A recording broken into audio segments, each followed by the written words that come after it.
Here's a special story on Miss Portia Granger, brought to you by our SMTV reporter and my personal friend, Micah Gibbs. College athletes face many challenges. The long practices, heavy workloads in the classroom, balancing their social life, and performing at a high level on their respective fields or courts. But these are just the seen problems. What about the unseen? According to the NCAA, about 30% of college athletes struggle with mental health. Most universities have a specialist dedicated to make sure athletes are mentally ready to compete. Here at Southern Miss, we have Dr. Portia Granger. Yes, my name is Dr. Portia Granger. I am the Director of Sports Counseling and Performance here with Southern Miss Athletics. That weighs heavy, ladies.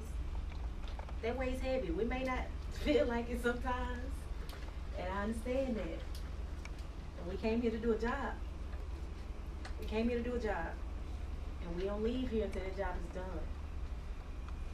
I received my bachelor's here at USL. My bachelor's is in psychology. While I was here, I was also a D1 athlete. I ran track here. I triple jump. I ran under Coach Wayne Williams, and Coach Greg Stringer was my jump coach. I hit a rough patch during my junior year where I sustained an injury that I couldn't necessarily bounce back from. So I wasn't able to contribute to the team as well as I've been used to. So I had to call it a wrap my senior year and figure out how to be a non-athlete student. That adjustment was very difficult for me because I had been an athlete all my life. It was attached to my identity, actually. And I didn't have the services that I provide for the athletes now, and I wish I did. I firmly believe that performance, physical performance, is contingent upon your mindset, your mental toughness, if we should say. If you don't take care of your mental, it could impact your physical and leave you more susceptible to injury. Or it can exacerbate the injuries that are already there, making it more difficult and prolong the healing process or recovery process. A lot of times people get in their heads, basically. When you get in your head and you start to spiral, you're susceptible to more errors.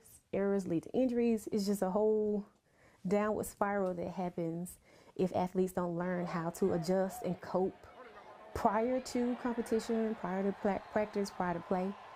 So that's why I'm here, to be proactive with the athletes. But I get a lot of athletes who have already suffered and now they're wanting to get something done about it. Are you really ready right now? No. Right? Right. Because think about the challenges that are coming up for you. When you get the media coverage that we get here, you don't just get the pressure that you put on yourself, you get pressure from people you haven't even met. You know, fans can be really brutal. Fans can be really brutal. People who probably have never even gone to college can be really brutal, not understanding that these athletes are emerging adults. They're still 18, 19, 20-year-olds. Williams at Bama is 17, right? So still pretty much late adolescence, going into emerging adults, still trying to figure out life. They're in a very transitional stage in their lives. They have to figure out life outside of sports, on top of be able to perform so that they can be the best in their field or the best at their school or in their division. It's just a lot of pressure. And I really would like for the public to understand that these are not robots.